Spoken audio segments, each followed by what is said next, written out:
What's up, comic book fans? Pete here from Comic Books Transformed, where we talk about the adaptations of your favorite comic books. I'm with my good friend, Brian, who I am just so very happy to spend my 40th birthday with. Hello, Brian. Yes, happy birthday, Pete. Welcome to 40. Now we can Yes. both get those shirts that say 40 something in disguise, like the Transformers logo. Okay, I'd love one of those. Yeah. I mean, hopefully I'll live to wear one. I almost had a fucking stroke. It's just been a nightmare for like Oh the God. past 10 minutes. Yeah, because like let me just a little aside for our fans at home. By the way, this is like our 111th podcast episode. By the way, and we're gonna talk about She-Hulk in a minute, episode 7, and we're gonna talk about Andor episode 4. But here's a little story for you, Brian. We had like a all day training on Monday because the kids were off for school, and we also have this meeting every 2 weeks with the whole staff, which is only like 11 people. And my boss was like, oh, because of this training, we have to push our meeting back. And so my kind boss, who, we celebrate people's birthdays when it's their birthday, like on the day they get a cake and they get a card. He decided to schedule the meeting after work on my birthday. So I guess we could kill two birds with one stone, And so like I had to stay. I don't normally have to stay this long, but I had to stay like an extra half hour at work today. And I was planning on recording with you, and I just was driving home, and oh my god, it was just a freaking nightmare, man. Well, at least you weren't watching She-Hulk on the way home in the car. Yes. I usually do that when I'm driving to work. So yes, there's less cars on the road. It's darker too, so that could be a problem. But yeah, I'm giving people too much of a glimpse into my life over here. It is my 40th birthday. It's going to be a shorter episode because I'm going to go out with my kids and eat and stuff. But I should stop talking. She-Hulk number 7. Did you like this episode? Yeah, I actually think this might have been the best one since the first one. I think this one had a little bit of depth and purpose to it beyond the other one. And I just want to say, yes, I called it on Josh, and I'm doubling down here that Hulk King is what was his name? Todd. Yeah. I'm doubling down that Hulk King is Todd. Okay. Wait, what the fuck? What is Hulk King? What? That's the guy that that Josh texted. You see his name typing in all the intelligentsia sites and all the like the stinger parts when they're showing the the needle and all that stuff. Yes. So I think it's at Hulk King. I mean, there's no way it's at Hulkling because it has a little crown on it. Okay. Yeah. So then you're saying Todd? That's what, that other lawyer guy? That's an asshole? No. He was one of the people that Jen went on a date with, but we also saw him that he's a regular client of the other lawyer in the firm. I don't remember her name. Book. Last name is Book. He was like the creepy one that was like, he called her a sample or something, right? Did he say some kind of weird thing? I would buy that, but I don't exactly remember. I think he called it like a specimen or something. I remember he was creepy, and they did it in such a way where like it was in a montage, so you kind of like overlook it. But I think that's a very smart observation on your part. I bet you that guy is connected to the intelligentsia. Yeah, I knew Josh was too good to be true because he didn't answer any questions really. Like they didn't say why he was there or anything like that. I knew I figured out he had to be with intelligentsia or he had to be the groom. So, right. But I think it makes more sense that he was with the villains and,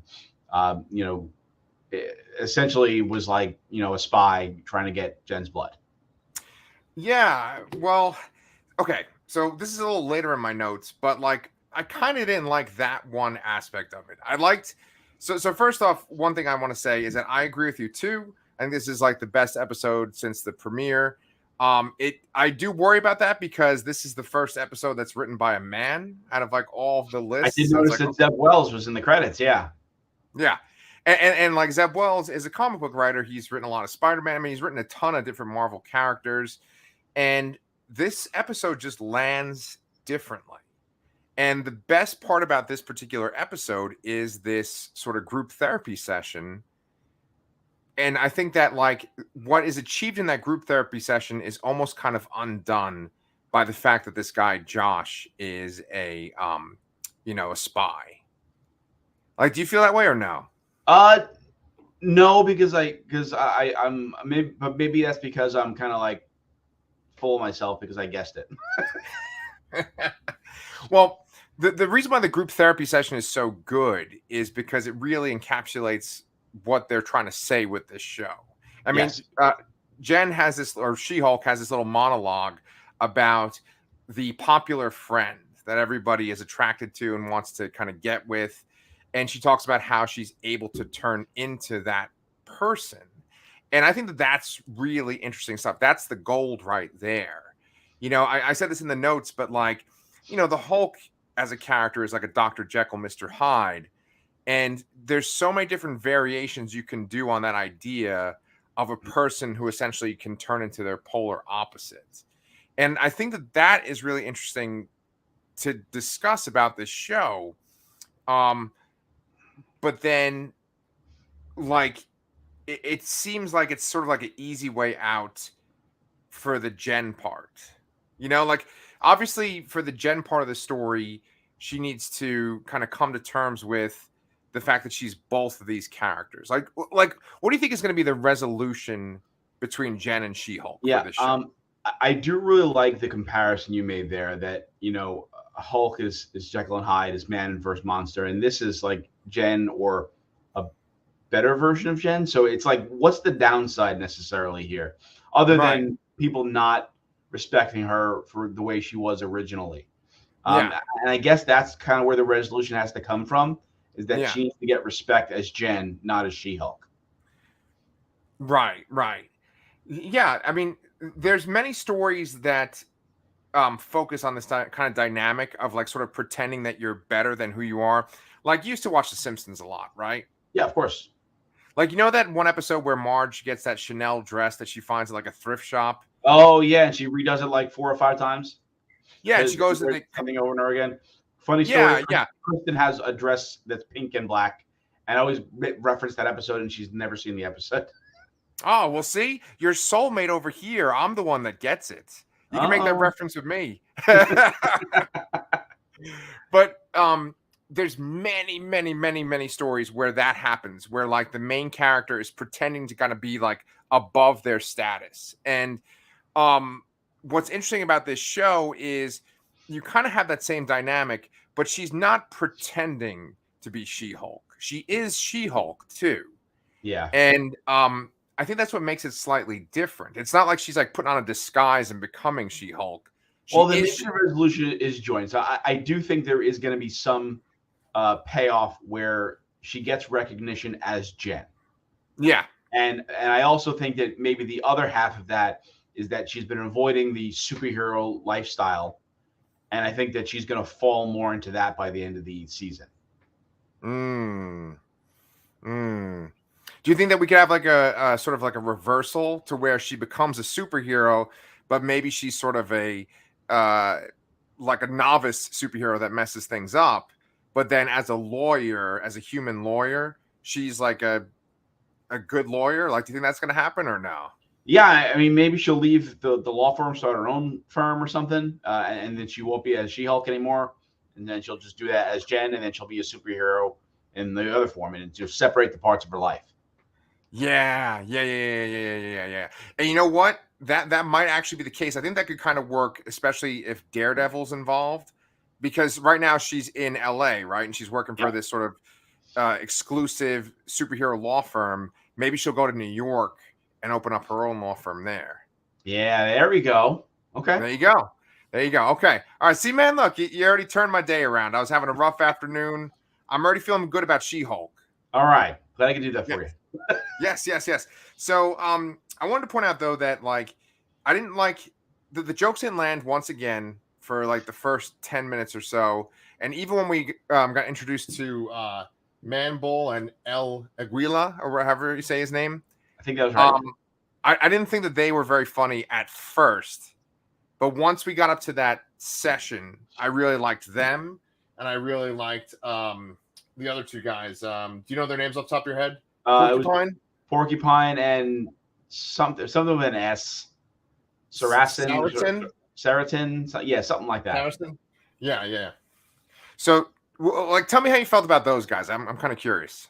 Yeah, it was just a kind of little misfit band of wannabe villains, just kind of taking a page out of Emil Blonsky's book here, and just turning around their lives, trying to turn around their lives, I guess.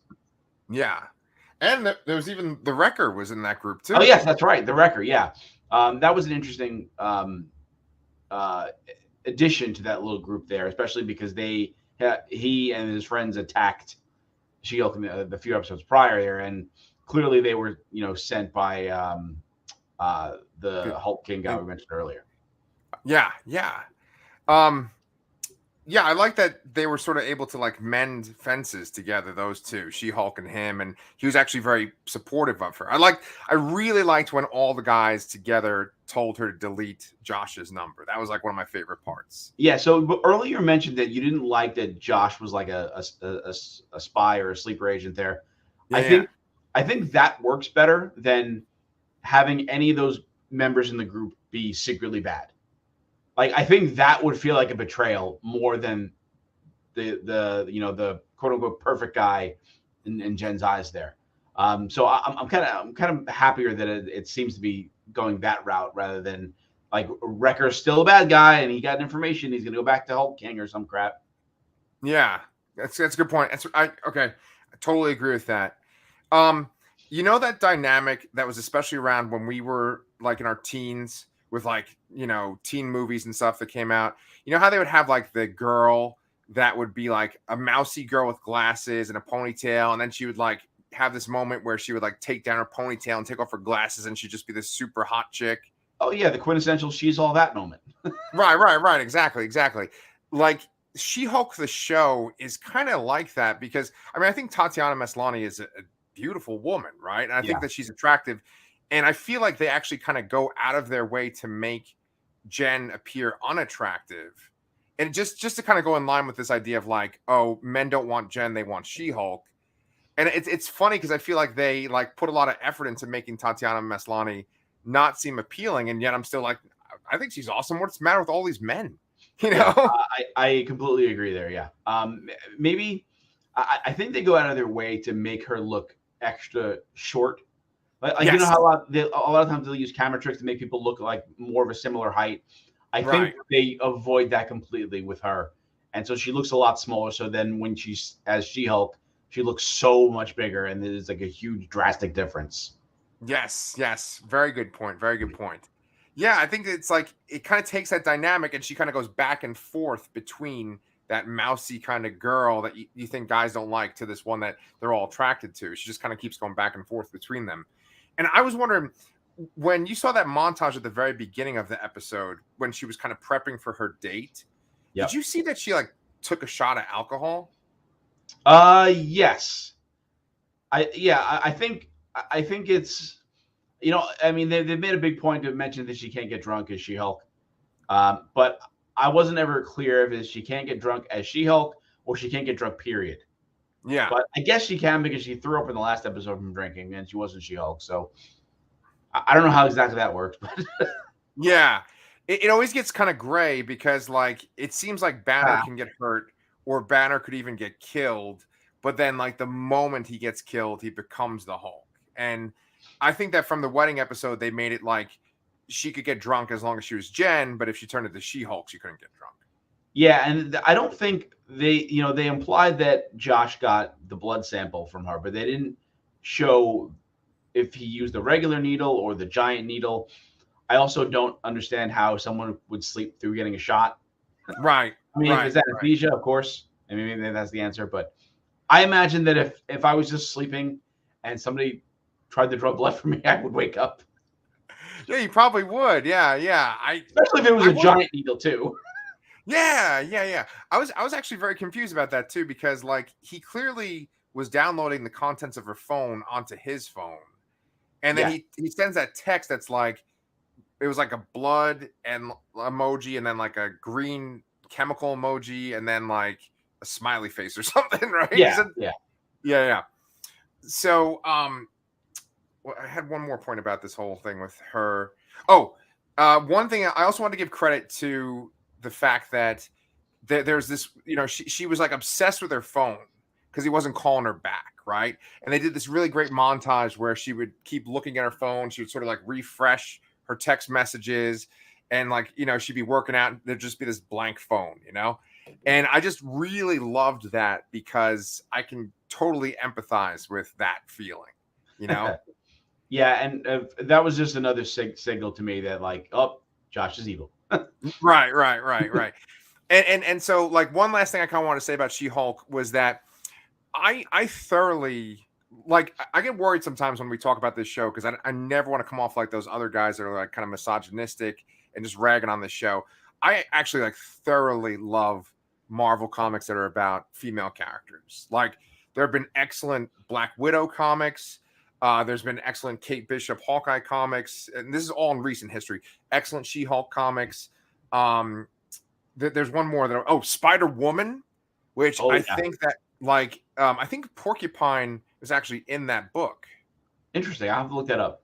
Yeah, Spider Woman absolutely has like a sidekick in her run. That's by I think it's like Dennis Hopeless wrote it. I might be wrong though, but she definitely has one of those guys that's like you just see their face and then they have like an animal body, like the rhino or the porcupine in this case. And there's like Armadillo Man that Bendis uses all the time, or the armadillo. But I think Yeah, she had. I think it actually is Armadillo. Is it Armadillo Man? It's funny because they made a figure. He was a Build-A-Figure for Marvel Legends fairly recently.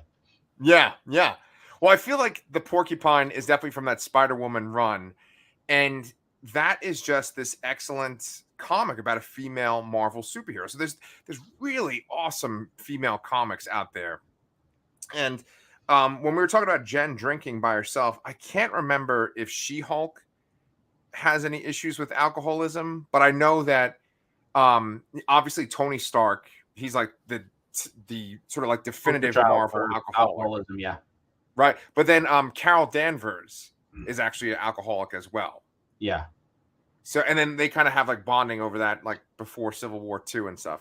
But I was just very, very curious about her taking that shot because she's drinking alone. I'm like, are they trying to say something here? I think. I mean, she was preparing. I think maybe it was more like a loosening up kind of thing. Nerves, yeah. Nerves, calm your nerves, necessarily more so than a drinking problem. But it could be. I mean, it could be a sign of overall depression. Yeah. So I think the next episode is written by a man as well, because the writer's name is Cody. I don't want it to be like, oh, well, we liked this one because it was a guy that wrote it. I just think that no matter the gender of whoever wrote this, if they could capture the essence of the show so well in one monologue, I think no matter what, like I'd be on board. And I really think that the show like really clicked this time around for me. Yeah, that was an excellent like show defining monologue. Absolutely. Right. And I think that really helped carry the episode over the line here overall. Yeah.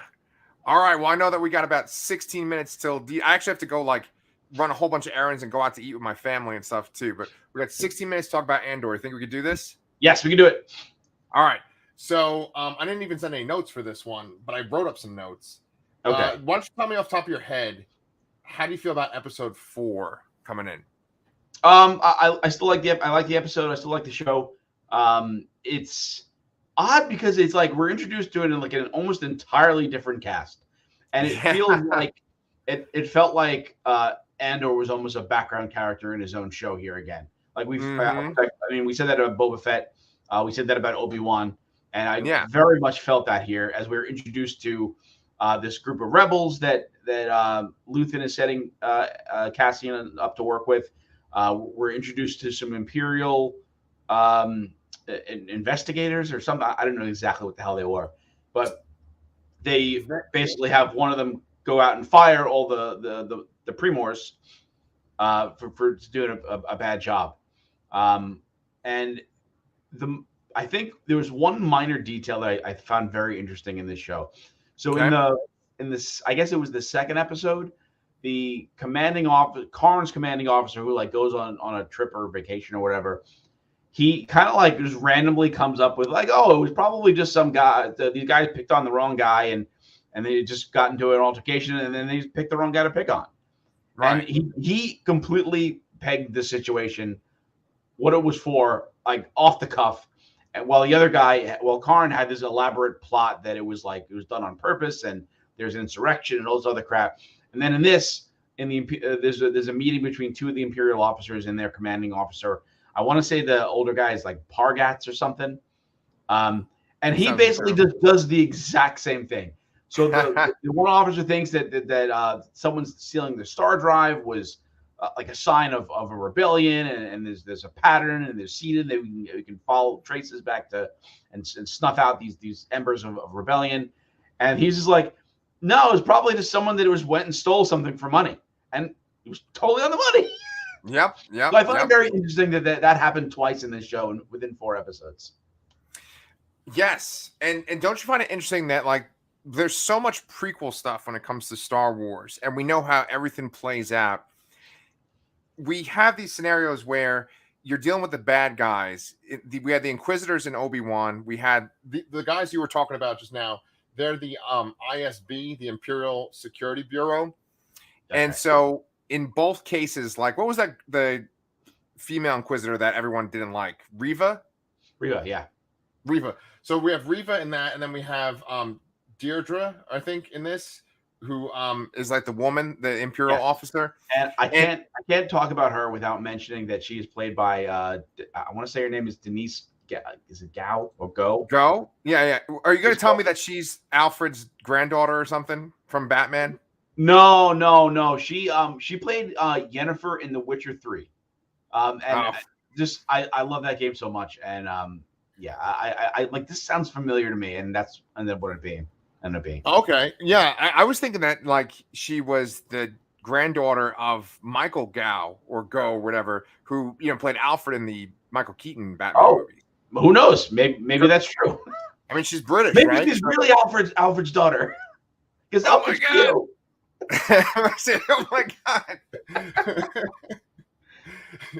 Well, my point I'm bringing up though is that you have these characters that kind of become aware of either like good guys that are hiding, in the case of Obi-Wan, like Jedi that are hiding, or in this case, like she's sort of getting the first snippets of the rebellion, and she's like, hey, we should look into this. And they're getting dismissed, and they're getting dismissed for logical reasons, like what you pointed out. But essentially, if they were able to carry out what they truly wanted to carry out and not have any interference from either like Darth Vader or higher up Imperials, they could have like taken out Obi-Wan. They could have snuffed out the rebellion in its infancy just now. And so it's like we have that hindsight because we know what the rebellion becomes. But it's kind of interesting to watch these shows where it's like, oh man, if they only listen to this person, they could actually stop. Yes. The Empire could still exist. I think this goes back to Cassian's excellent speech from I want to say it was episode 3, where he mentions that the Empire is just too proud of themselves to think they can falter or do wrong. So I think that helps things so much. Like that line just makes everything make so much more sense. Yes, it helps me suspend disbelief so much more than any time before.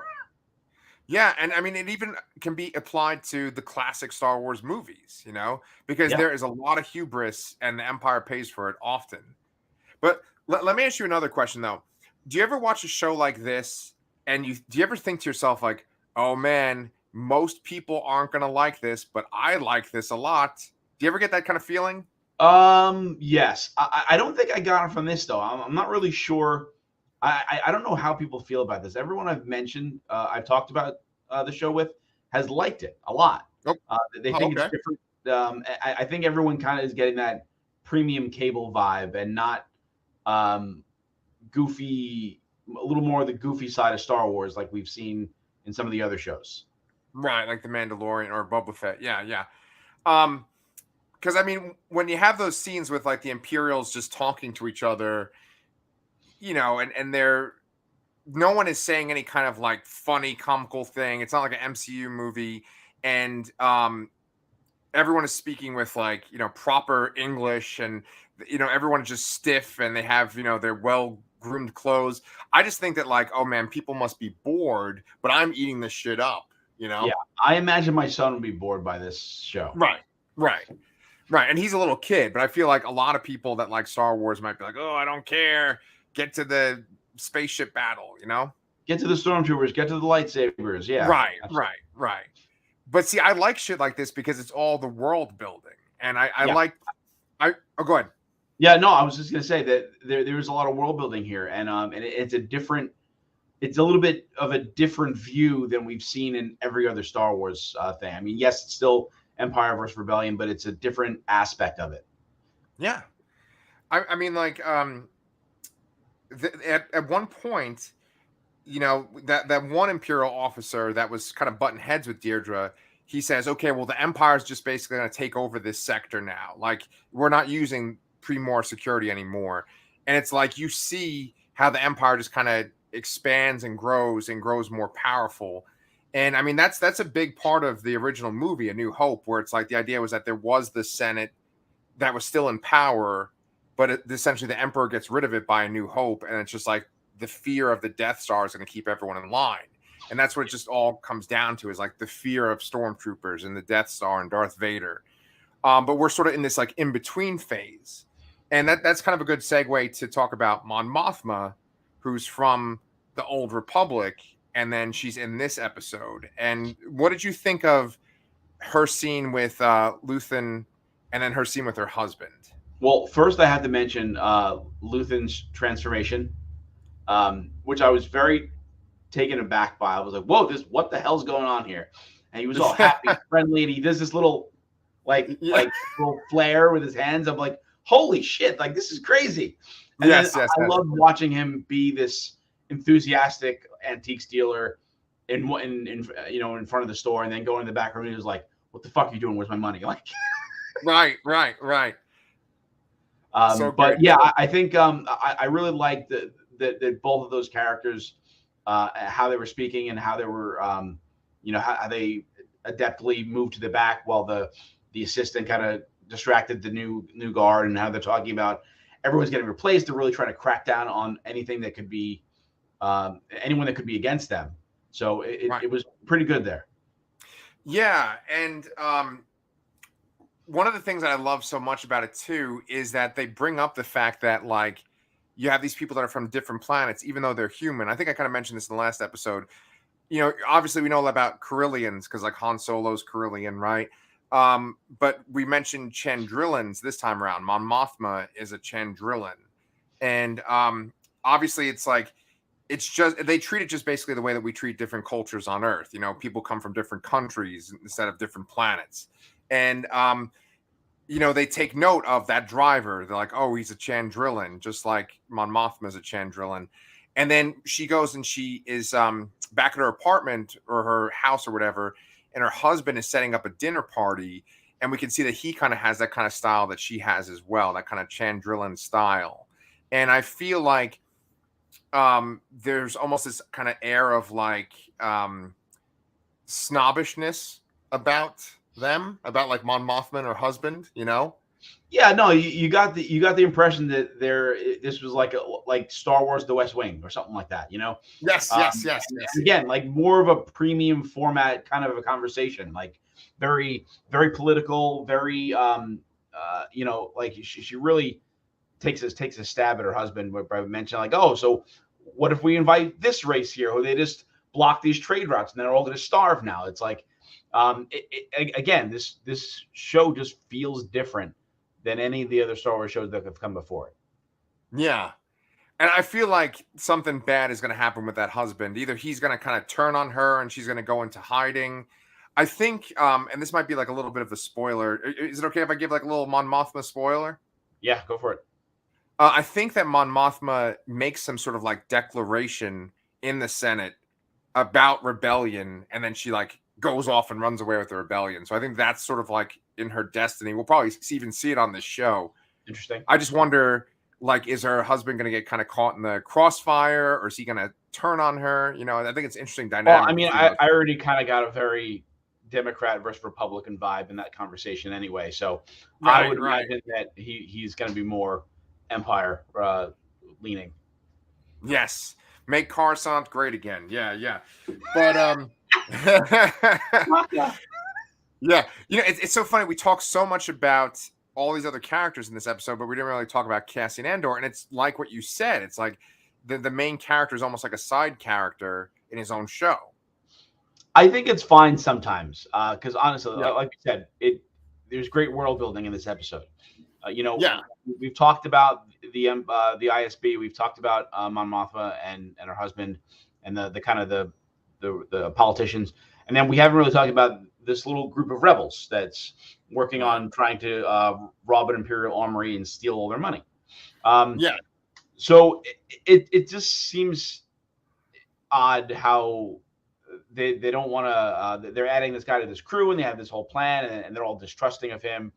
I mean, I guess he's going to prove himself at some point, and I imagine that we're going to see this heist play out over the next 2 episodes or so. Yes. Yeah, there's a couple of things I forgot to mention at the very beginning.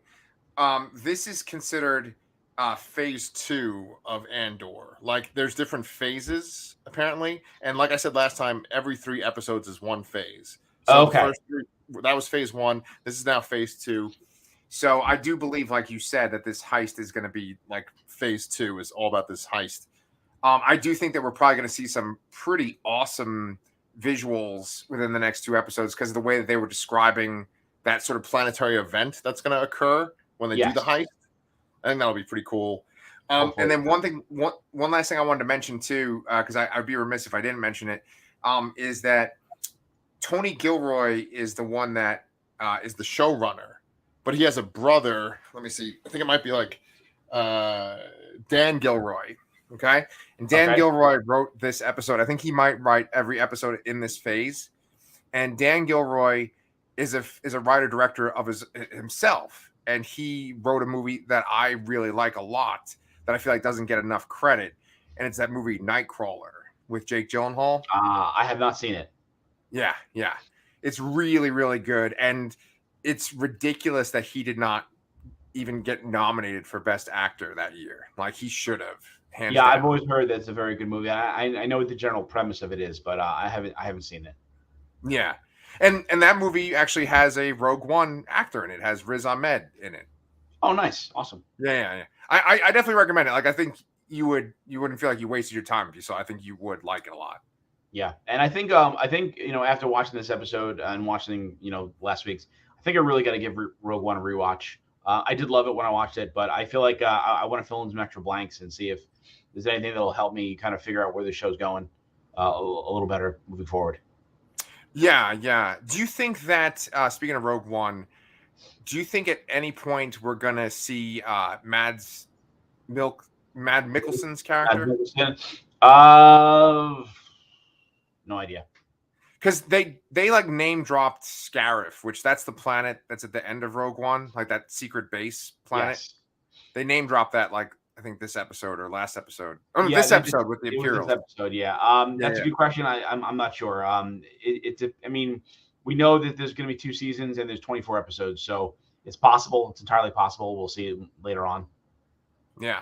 One last recommendation too is there's actually like a Rogue One prequel book. It's kind of like, it's a prequel to the prequel, but it's called Catalyst, and it's a lot about Mad Mikkelsen's character and like some of the other characters. And I think it's like a nice companion piece to this Andor show too. Interesting. I'll check it out. Yeah. Cool. Well, I know you got to go do something too, and I got to go have my birthday dinner. But thank you so much for taking the time to talk with me today. Of course, man. We had a little lightning round today. and so Brian and I will be back next week to talk about She-Hulk episode 8 and Andor episode 5. There we go. But yeah, please, if you guys have not subscribed to the channel, please do. We'd love to hear from you as well. And let us know what you think about these last 2 episodes. All right. We'll see y'all real soon.